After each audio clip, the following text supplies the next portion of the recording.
Ladies and gentlemen, welcome to Glunny. Today we're going to discuss different kinds of slavery. To deal with this topic, we have brought these experts from the United States of America, from Nigeria, from North Korea, and from Brazil. So let's start. First question: do you consider that in your country there is slavery? From my point of view, in my country, there is no slavery, as we are a republic, contrary to North Korea, which is a dictatorship. Excuse me, we are not a dictatorship, but we are a socialist state where we adore and admire our supreme leader, Kim Jong-un. So, in my country, there is no slavery, but there is in the consumer society in the USA. Sorry? What are these accusations? I'm so sorry for you that you think that in my country there is slavery, but the capitalism is the base of everything. And if you don't belong to this world, it's not my fault. I'm very proud of my America and its system. I totally prefer living in a country of freedom rather than living in a poor one like in Brazil. Sorry, at least we live in a society which is free-minded and has a spirit inhabitants. Every citizen has both and both, so we are democratic. So I wanted to add that in 1984, a book from George Orwell, it described a world where the citizens don't have freedom of thought, rather than in Korea. Oh, whoa. Hold a minute, are you telling me that we have a room called 101 in where we torture our inhabitants? That's not true. And it is not true also that, we have a big brother that is observing our inhabitants in every minute of the day. I don't really see the similarity between this book and my country. What is not freedom is what is happening in Nigeria, as they are working all day and they cannot have any kind of education, so they will not have any future. That is not slavery, because they are free to decide whether they want to work or go to school.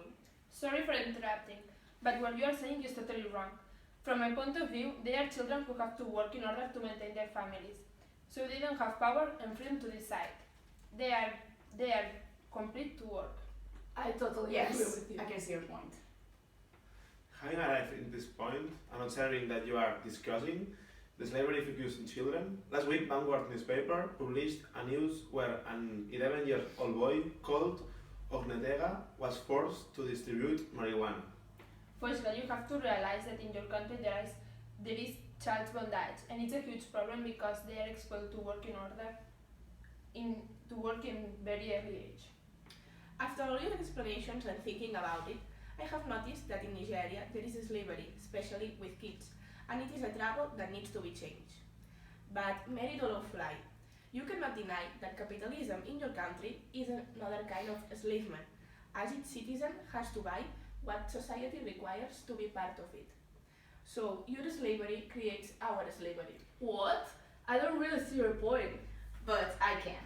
Have you seen the taco? Yes, of course. Okay, it's a film where I can see capitalism reflected in it. Everybody has to be perfect and equal in order to be accepted for the society. What happens in the film and also in the consumer society, like the American one, is that people who is different or have a defect is segregated and reprimanded. Oh, I can see what you're meaning now. I haven't noticed before that my society was so controlled, at the point of being slavers. However, Sarataki, I can see straight away that your country is clearly ruled to have a slavery mind, as you live in a dictatorship. For instance, you cannot cut your hair if you fancy to, because you are a woman. But I don't want to cut my hair. You don't want to cut your hair because you have been inculcated this way of thinking, without knowing that there are other possibilities. Okay, now I realize that our country has been indoctrinated in order to be equal and not to proceed. A fresh thinking is necessary in order to progress. Raquelinia, I have thinking about your country and I can conclude that you are slavers of survival. You have to search for food every day for your family and you don't follow the progress of the world. You cannot give to your offspring the education that is required. Hold on, I know that I cannot give the best education, but I'm able to provide best love and freedom. They won't find in another society, and maybe I live in a community which is a slaver of their basic needs, but it has no comparison with exploitation, dictatorship, or consumerism.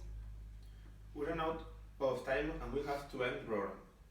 Which is your final conclusion? Human beings need to be part of a society. However, societies don't accept the differences in the nature of each person. Each society has a bit of slavery and a lack of freedom. The key is to find an equal point. Thank you for your accompaniment.